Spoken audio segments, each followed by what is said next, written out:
Buenas, amo curiosos, y bienvenidos un día más a un nuevo vídeo del canal. Os agradezco a todos que forméis parte de esta aventura y de construir nuestro conocimiento, el vuestro y el mío. Espero que estéis bien, que estéis deseando aprender cosas nuevas o refrescar en vuestro cerebro aquellas cosillas que habíais olvidado y que vamos a intentar ir aprendiendo y o refrescando, insisto, en estos vídeos y en este vídeo de hoy, sin ir más lejos. Y ya sabéis, por aquí os dejo las redes sociales donde encontrarme y siempre podéis leer cosillas que pongo y demás cosas. También tenéis el correo. Bueno, me podéis localizar de mil formas, estoy disponible para vosotros. Y dicho todo esto, comenzamos con el tema de hoy.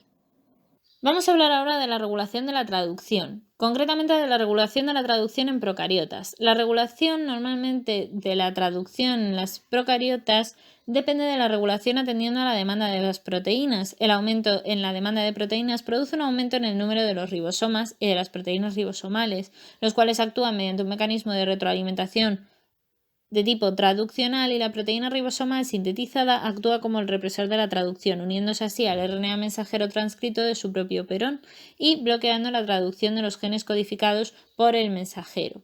La proteína ribosomal, que también se une a su vez al RNA ribosómico y lo hace con mayor afinidad que a su RNA mensajero, por lo que además se une a ese RNA mensajero solo si el nivel de proteína ribosomal excede al del RNA ribosómico.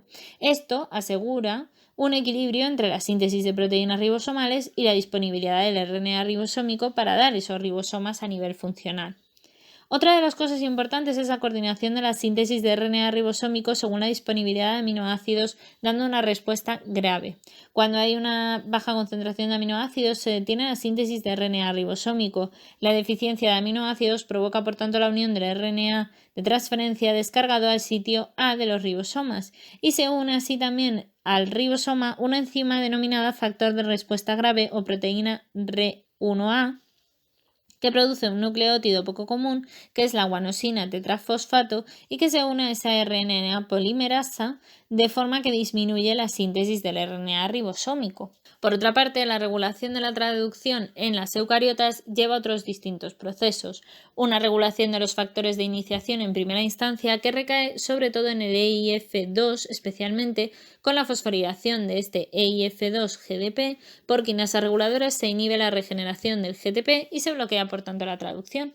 Otra de las formas de regular la traducción, pues la regulación de proteínas de unión al EIF4E, ya que se une a la caperuza 5' del RNA mensajero, como ya os comenté. Su actividad, por tanto, está regulada por unas proteínas de unión que son las EIF4E llamadas 4EBP, que concretamente la 4EBP no fosforilada se une al EIF4E, inhibiendo la traducción. Sin embargo, cuando la 4EBP está fosforilada, no se puede unir al EIF4E y por tanto mantiene activa la traducción.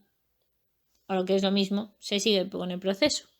Y la regulación por interferencia de los RNAs también es importante en las eucariotas, ya que la inhibición de la traducción por RNAs no codificantes homólogos a una secuencia de RNA mensajero implica la degradación del RNA mensajero que estamos marcando en ese momento, y es súper importante ese proceso.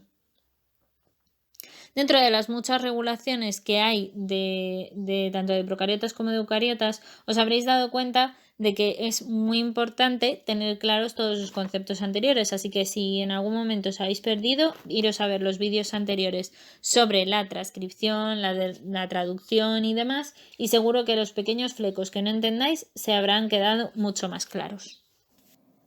Y hasta aquí por hoy, amo curiosos. Espero que hayáis aprendido, que os haya resultado entretenido y sobre todo, ya sabéis, darle al pulgar hacia arriba, darle a la campana, dejaros las dudas, la información que encontréis que a lo mejor yo no he puesto sobre el tema, comentarios si queréis y demás aquí en el vídeo o en redes sociales o donde queráis.